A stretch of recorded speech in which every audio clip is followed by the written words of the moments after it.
Le temps, à la Stib plus qu'ailleurs, il est compté, car les transports en commun ne sont pas là pour traînasser. Pour le métro, l'affaire est simple, sa vitesse commerciale frôle d'ailleurs les 28 km à l'heure, c'est l'avantage du sous-sol. Mais c'est en surface que les choses se corsent. En 2013, la vitesse commerciale des trams a tourné en moyenne autour des 16,6 km à l'heure, une baisse de 3% par rapport à 2010. Même déception pour les bus, dont la vitesse moyenne n'a pas réussi à dépasser les 16,7 km à l'heure.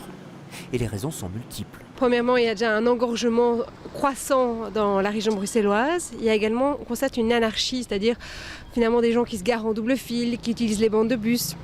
Il y a aussi des manifestations spontanées qui augmentent chaque année. Donc tout ça, finalement, amène à des diminutions de la vitesse de circulation des bus et des trams. Une vitesse ralentie et les premiers mécontents, ce sont les usagers. Mais pas seulement, la Stib elle-même doit en payer les pots cassés. Ça a un coût, c'est des millions d'euros en fait qui partent parce que ça veut dire qu'il faut augmenter le nombre de bus qui circulent pour pouvoir quand même assurer une certaine fréquence. Les trajets sont plus longs, donc il faut plus de conducteurs.